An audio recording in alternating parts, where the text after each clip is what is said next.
The second round of summit talks between President Moon Jae-in and North Korean leader Kim Jong-un wrapped up just a few hours ago after they held their first round of talks on Tuesday. After wrapping up their official summit meeting today, President Moon and Chairman Kim signed the Joint Declaration, followed by a signing of a military agreement between the two countries' top defense officials. Now, the two Koreas agreed to rid the peninsula of military threats, while North Korea has agreed to eliminate its nuclear facilities and allow nuclear inspections. This week's summit comes at an important time as the denuclearization talks between North Korea and the U.S. haven't seen much progress ever since the Singapore summit in June. And also, this week's summit is the third summit between the two leaders, as the two have already met in the border village of Panmunjom on April 27th and May 26th. And for the latest, let's now turn to our Blue House correspondent Shin Se-min, who's standing by at the main press center in Dongdaemun Design Plaza in Seoul. Se-min, any more developments?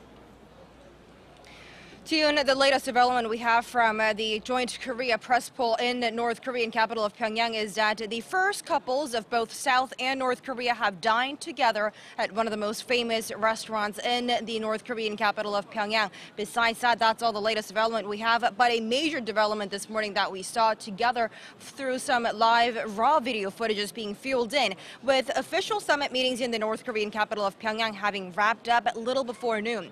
Now, some of the key points that stood out during that announcement by the leaders of the two sides shortly after their 1 hour one-on-one by the leaders.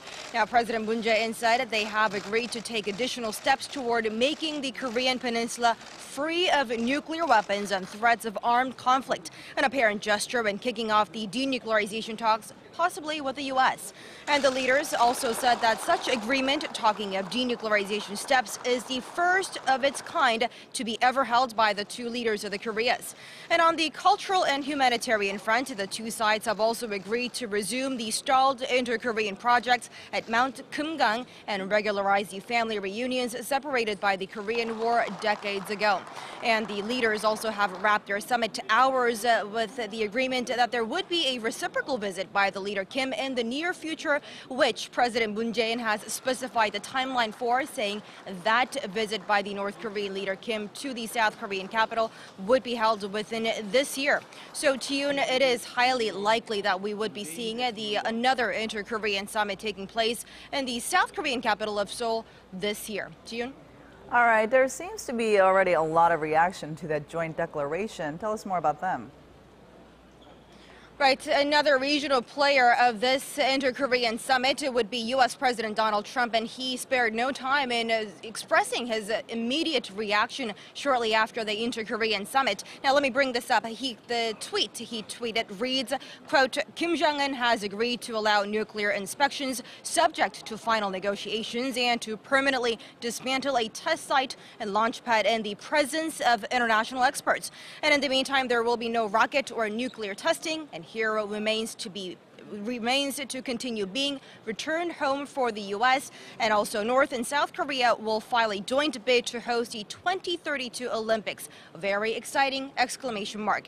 And we all know the reason why such a keen attention is being poured in by President Trump, because President Moon Jae-in had been on a mission to broker a deal or salvage the talk stalled between North Korea's Kim Jong-un and U.S. President himself, Donald Trump. All right, so a lot to digest, but 3 days in Pyongyang has now wrapped up for President Moon just yet. So what's left on his schedule?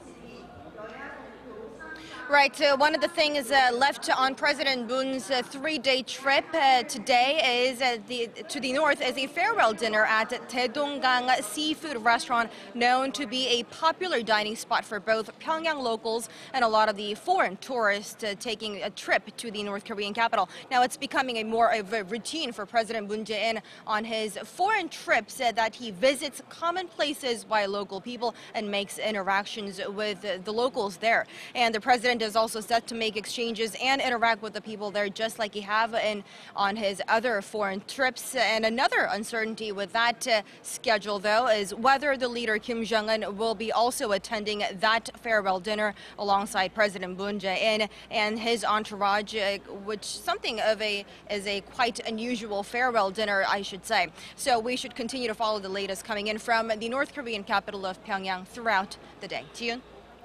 All right, thank you, Se-min, for that.